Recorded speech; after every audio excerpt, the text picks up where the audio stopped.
Convido a todos e todas para que abram suas Bíblias na Epístola de Paulo aos Efésios, em seu capítulo de número 7. Reparo, capítulo de número 3, versículos de número 7 a 13.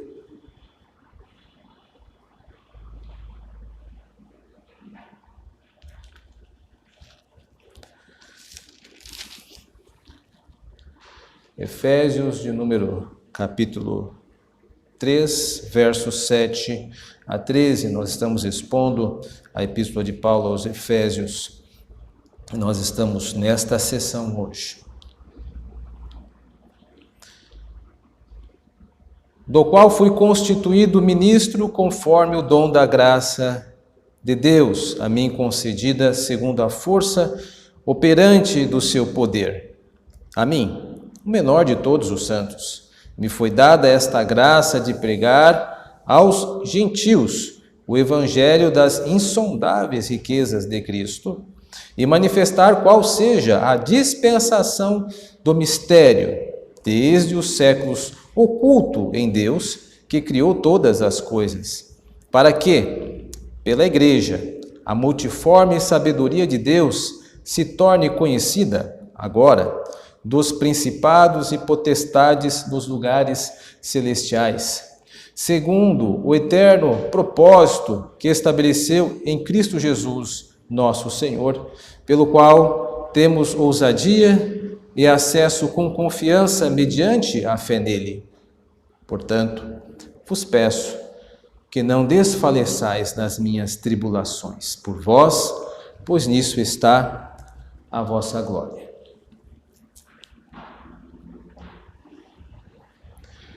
Deus sempre procurou pessoas que fossem leais a Ele. Considere os seguintes nomes que eu passo a dizer: Moisés, Jó e Davi. O que é em comum com estes três nomes? Todos estes nomes, estes homens, foram chamados em algum ponto da história da revelação de servos de Deus.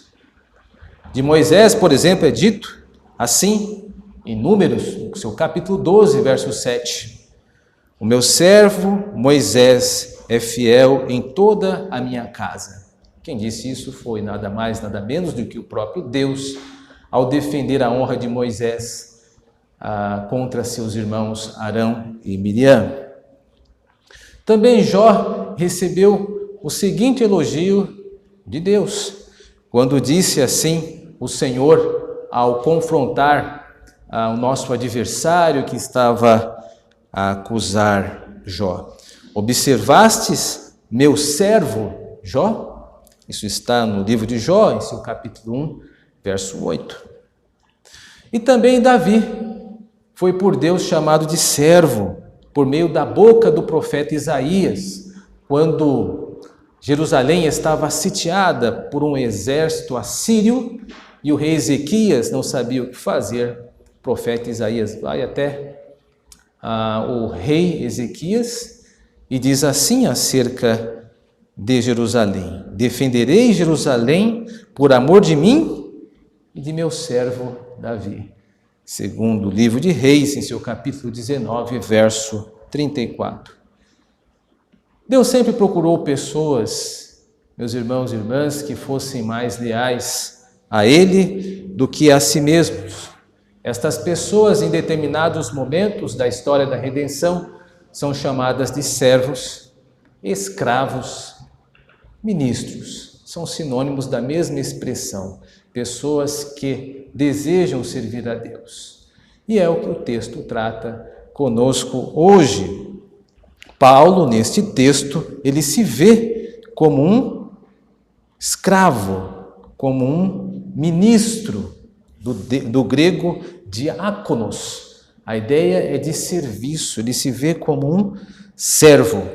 E a partir desse texto que nós lemos, nós vamos ver então quais são as marcas de um servo ou de uma serva de Deus, a partir deste texto.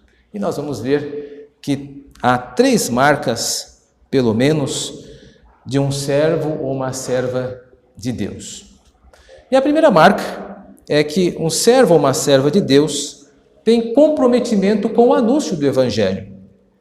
Nós vemos isso no versículo 7, por exemplo, que está assim, eu vou repetir: do qual fui constituído ministro, conforme o dom da graça de Deus a mim concedida, segundo a força operante do seu poder. O apóstolo Paulo se vê como um servo de Deus, porque ele vê trabalhar nele dois tipos de elementos que ele apenas apresenta nesse versículo 7. Ele fala acerca do primeiro elemento, que é o dom da graça de Deus, e o segundo elemento é o poder de Deus. Estes dois elementos são constitutivos do ministério dele, fazem parte do servir a Deus.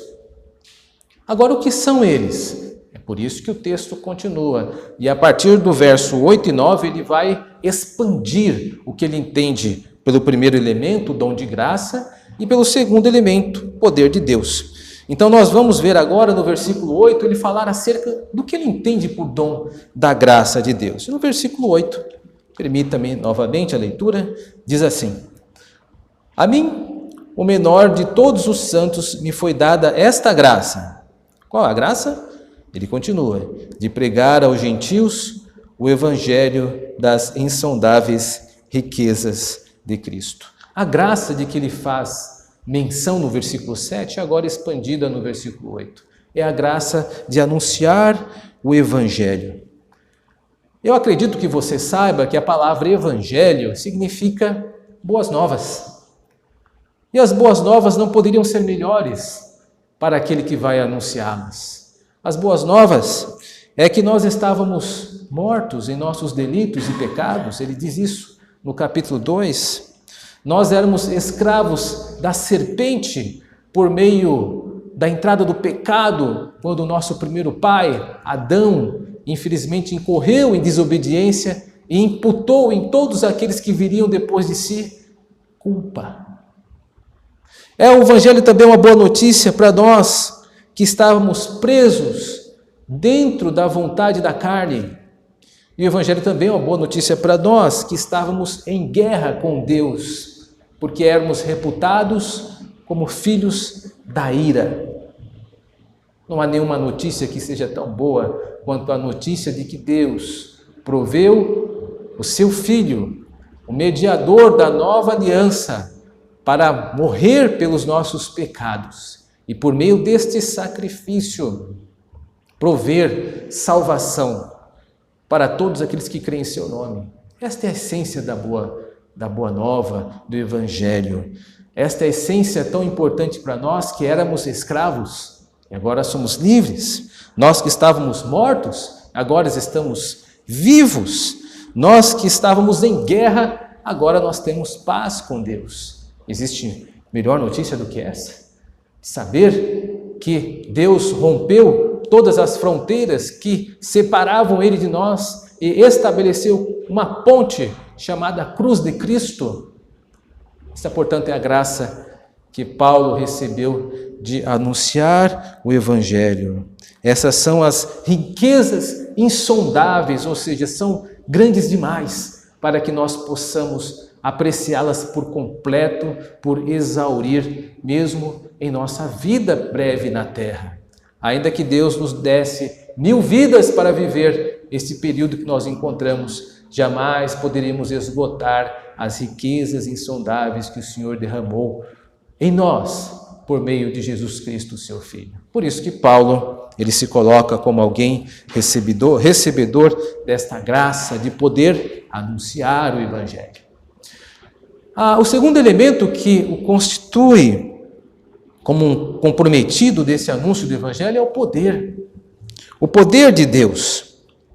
Isso está no versículo 9, que diz assim: e manifestar qual seja a dispensação do mistério desde os séculos oculto em Deus que criou todas as coisas. Perceba que este verso 9, ele inicia-se com a palavra manifestar, do grego phos, que significa luz, porque o Evangelho, ele é luz.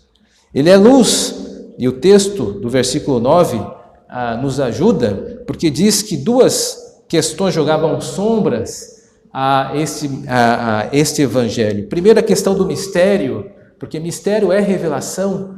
Então Deus manifestou através da sua revelação desde os séculos aquilo que estava o quê? Oculto em Deus. Portanto, Paulo vê o poder de Deus no anúncio do evangelho, nesta manifestação de iluminação para aqueles que todos que estão em trevas e não podem ver a luz. Lá na segunda epístola de Paulo aos Coríntios, ele é um pouco mais direto, quando ele diz assim, que o Deus deste século cegou o entendimento dos incrédulos, para que não resplandeça a luz do evangelho. O evangelho é luz. Aonde ele é anunciado, há um clarão. Você quer levar luz às pessoas? Anuncie o evangelho. Iluminará as trevas dos seus corações, dos seus entendimentos, iluminará as trevas dos afetos, trará paz aonde há guerra, trará libertação aonde há escravidão, trará vida aonde apenas habita a morte. Este é o poder que o evangelho possui e que Paulo estava comprometido a anunciar. Um evangelho que ele se sentia agraciado de pregar por causa de ser evangelho das boas notícias, e um evangelho que ele também se sentia agraciado a pregar porque é poder de Deus para manifestar sua luz e trazer as coisas que estavam ocultas à luz do dia. Esta é a primeira marca de um servo de Deus, esse comprometimento com o evangelho. Mas nós podemos caminhar para uma segunda marca e ver que um servo, uma serva de Deus, ela também se reconhece, ou eles também se reconhecem como portadores desta grande mensagem. O evangelho é poderoso.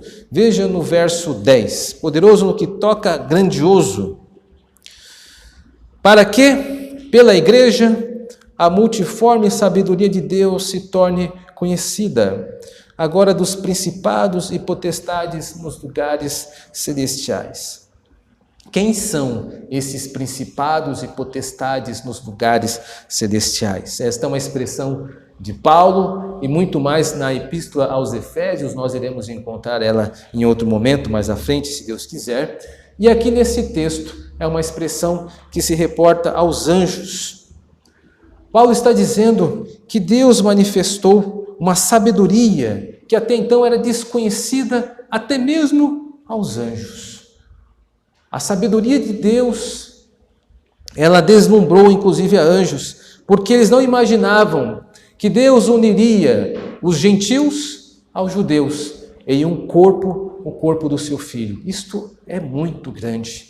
Isto humilhou o conhecimento dos anjos. Isto humilha a sabedoria humana e exalta a sabedoria de Deus. Porque ainda que os profetas do Antigo Testamento houvessem anunciado a redenção dos gentios, eles não tinham a clareza de como isto iria se consubstanciar, como isto ia surgir, como isso ia se manifestar. Isto é sabedoria de Deus. Isto para nós precisa ficar muito claro, porque o Evangelho é uma grande mensagem, mas o mundo, ele geralmente tenta rotular o Evangelho com uma mensagem de menos importância. Então nós enfrentaremos ataques de várias áreas dos saberes humanos, tentando minimizar o Evangelho por algum tipo de sobreposição, por algum tipo de subordinação, jogando o Evangelho para baixo, em comparação, por exemplo, com o discurso científico. Nós vemos sempre esse dualismo, essa dicotomia, isso sendo apresentado em filmes, em revistas, em livros, opondo a ciência e o Evangelho. Este tipo de simplicismo não deve nos assustar. O Evangelho é sabedoria de Deus, muito além de que qualquer sabedoria que o homem possa ter. E chame do que quer que for, de matemática, química, biologia, ciência, filosofia, não interessa. A sabedoria de Deus ela é portentosa. Humilha toda a sabedoria humana. Agora, a humanidade que está em rebelião a Deus não quer saber de ser humilhada. ela com certeza irá atacar a fé cristã nos seus locais, onde pode fazer isso. Mas nós, como cristãos, precisamos ter a mesma ousadia do apóstolo Paulo, que não teve dificuldade em engrandecer o evangelho, até mesmo diante de reis, quando foi preso em Jerusalém e teve que dar testemunho às autoridades que haviam colocado lá. Paulo não se indispôs e falou com reis com uma grande autoridade. Portanto, meus irmãos e irmãs, não diminua o evangelho. O mundo já faz. O mundo tentará caracterizar o evangelho com uma mensagem menor. Essas são táticas rasteiras, porque não há maior mensagem de maior sabedoria do que a mensagem de Deus. Agora o mundo jaz no maligno. Portanto, não espere aplausos do mundo ao evangelho de Deus. Não seria coerente da nossa parte. A nós nos cabe, como o apóstolo Paulo, ter a clareza de que a sabedoria de Deus é muito superior de homens e, inclusive, até mesmo de anjos. A terceira marca de um servo, de uma serva de Deus, é a disposição para o sofrimento. Vamos ver isso no verso de número 13, onde diz lá: portanto vos peço que não desfaleçais das minhas tribulações por vós, pois nisso está a vossa glória. Paulo, ele está em uma situação de dificuldade, preso, mas ele diz para que isto não intimide a igreja que está em Éfeso. E aqui há uma verdade que não pode nos escapar. Todo aquele que anuncia o evangelho associa-se ao Salvador. E todo aquele que associa-se ao Salvador passará por tribulação e sofrimentos. A cruz, ela é ao mesmo tempo símbolo de glória, porque Deus exalta a Cristo pela cruz, mas também a cruz é um símbolo de suplício, é um instrumento de tortura que Cristo passou. E é para nós um grande símbolo da fé cristã. Todos aqueles e aquelas que querem carregar a sua cruz vão sofrer. O sofrimento não nos é um parceiro estranho na caminhada, é constitutivo, faz parte, está na essência do Evangelho. Nosso Senhor nos avisou disso lá no Evangelho de João, seu capítulo de número 16, verso 33, quando diz assim: no mundo passareis por aflições. O mundo é hostil à fé cristã. Com certeza do mundo não teremos apoio para carregar a cruz, mas você deve carregá-la por assim mesmo. Como teu Salvador o fez, você deve carregar esta sua cruz e manchá-la com o teu sangue. Ai de nós, meus irmãos e irmãs, que naquele dia onde encontrarmos o nosso Salvador, o nosso corpo nos envergonhe. Não teremos nenhuma marca para apresentar ao Senhor. Estaremos com o corpo liso e impoluto diante de um Senhor crucificado com a fronte e com as mãos perfuradas. Queremos nos atrever a nos apresentar ao Salvador com o corpo sem marcas? Não. Que a fala do apóstolo Paulo seja a mesma que a nossa. Trago no meu corpo as marcas de Cristo. E essas marcas nos serão impingidas a todos aqueles que querem seguir de fato o Salvador. Não estranhe o sofrimento que o mundo impõe. O sofrimento também provará que você tem raízes profundas. Como cristão, nós não somos comparados ao terreno pedregoso, lá em Mateus, em seu capítulo de número 13, quando o terreno pedregoso, que é o terreno onde tem apenas terra na sua superfície e abaixo camadas de pedra, onde um terreno que a palavra não cria raízes, porque é pedregoso, ele é descrito assim, que no dia quando chega a angústia, por causa da palavra, estes do terreno pedregoso sofrem ou se escandalizam, que é a mesma palavra que está nesse texto. No terreno pedregoso, chegando a angústia. Aliás, a palavra angústia é a mesma palavra de aflição usada pelo apóstolo Paulo para que a igreja não se intimidasse com as suas aflições, suas angústias. Ou seja, todos nós que somos cristãos seremos desafiados a passar por angústias e, se atravessarmos, provaremos para nós mesmos que não somos superficiais. Mas se nós deixarmos a mão no arado, se largarmos o arado e abandonarmos, mostraremos que não somos dignos e não estamos à altura deste evangelho pregado pelo apóstolo Paulo. Se nós permitirmos que os nossos sofrimentos nos façam abandonar o evangelho, nós estamos sendo superficiais. Portanto, em prol do testemunho da profundidade da palavra de Deus em teu coração, eu exorto para que resista. Resista! Porque você não é e não pode ser um terreno pedregoso, um terreno superficial. Devemos lembrar, meus irmãos, que vários santos no Novo Testamento passaram por dificuldades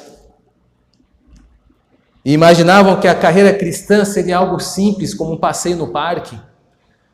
Por exemplo, os irmãos Tiago e João, registra-se no Evangelho de Mateus, em que eles se aproximam, fazem a sua mãe se aproximar de Jesus e pedir para que um se assente de um lado de Cristo e outro do outro.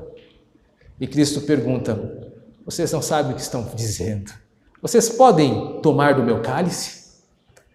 E Pedro e Tiago dizem: sim, podemos. E Jesus olha para estes homens e diz: vocês beberão meu cálice.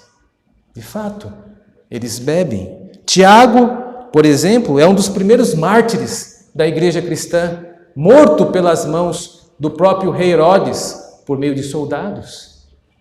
João também experimenta o cálice de Cristo, porque é exilado na ilha de Pátimos por causa do testemunho cristão. Isso está em Apocalipse, esse é o capítulo 1, verso 9.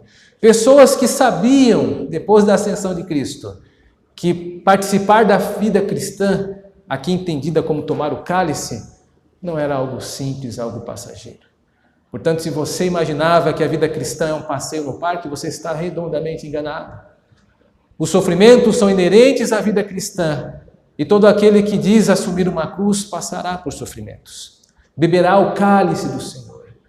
Mas você e eu precisamos estar firmes para enfrentar o que tiver que enfrentarmos.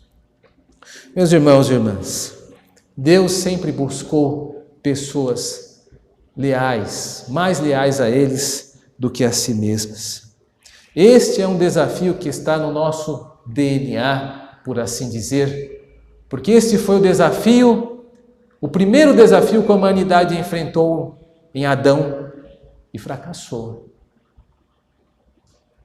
Talvez alguns, e eu já ouvi, quem pensasse que se estivesse no lugar de Adão faria melhor, não teria dado a voz à serpente. Falar é fácil. A pergunta que eu faço é que Deus tem chamado você, mas você insiste em recusar. Será você melhor que Adão? No quê? Em se esconder? Que Deus nos ajude.